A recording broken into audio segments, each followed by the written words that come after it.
मुंगावली के राजा रानी गार्डन से लोकतंत्र बचाओ यात्रा निकाली गई, जिसमें कंप्यूटर बाबा एवं सैकड़ों की संख्या में उनके साथ साधु संत शामिल रहे। नगर परिषद ग्राउंड पर कंप्यूटर बाबा ने सभा को संबोधित करते हुए कहा कि जनता ने सरकार 5 साल के लिए चुनी थी, मगर खरीद फरोख्त करके कांग्रेस के सरकार को गिरा दिया गया। जहां जहां भी खरीद फरोख्त की गई है, हम उन 25 विधानसभाओं में जा रहे हैं और जनता से अपील कर रहे हैं, ऐसे लोगों को वोट ना दे जो बिक जाते हैं।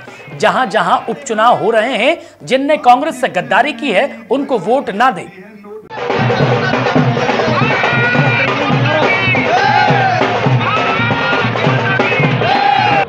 हमारे संविधान की रक्षा करने के लिए हमारा दायित्व है। जब देखा कि राजनेता ही उल्लंघन कर रहे हैं और हमारे संविधान के टुकड़े टुकड़े कर रहे हैं, लोकतंत्र की हत्या करने का प्रयास कर रहे हैं, इसलिए पूरा संत समाज अब मैदान में आया है।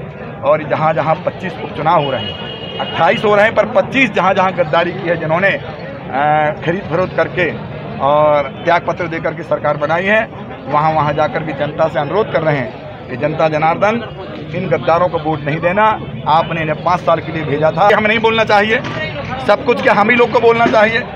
इस देश के लिए, जिस देश में हम रहते हैं, हमारा दायित्व बनता है, चाहे वो मीडिया बंधु हो, चाहे साधु संत हो, चाहे जनता जनार्दन हो और चाहे राजनेता हो, सबका दायित्व है। यदि देश में खतरा पहुंचता है तो संतों को खड़ा होना चाहिए, जनता को खड़ा होना चाहिए। हमारे लोकतंत्र में ये क्या होना चाहिए? फिर कैसे जीतेंगे? लोगों को ये तो 50 सीट जीतेंगे, 100 को खरीदेंगे, जनता का वोट डालने का अधिकार ही खत्म हो जाएगा, औचित्य खत्म हो जाएगा। क्या मतलब निकलेगा? जब जो खरीदने ही से काम चलेगा तो क्यों फिर वोट डालने का मतलब निकलेगा? इसीलिए इसके लिए पूरे संत समाज और हाथरस की बात तो उसके लिए भी समय आने पर बोलेंगे। अब ये गद्दार पैदा ना हो पाए, इन गद्दारों को दबा दिया जाए, इसलिए जनता से अनुरोध करेंगे और जनता इस उपचुनाव में इनको मजा चखाएगी जिन ने भी गद्दारी की। महाराज, आप भी एक महंत हैं और वो भी एक महंत हैं, पर वहाँ पर उन्होंने नार्को टेस्ट के लिए कहा गया है कि परिवार का नार्को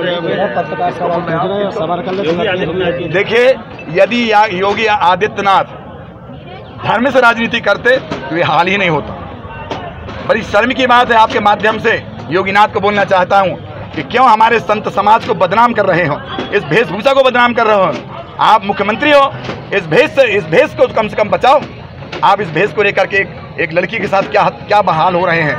आपसे यदि नहीं संभल पा रही तो कम से कम साधु का भेष तो बचा लो।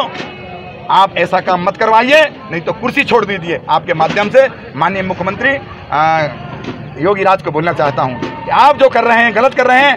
आपके राज्य में गलत तरीके से हत्या हो रही है। ऐसा कृत्य तो जो है और दूसरे राज्य में नहीं हुआ जो तुम्हारे राज्य में हो रहा है। इससे अच्छा है कि साधु को बदनाम मत करो, त्याग पत्र।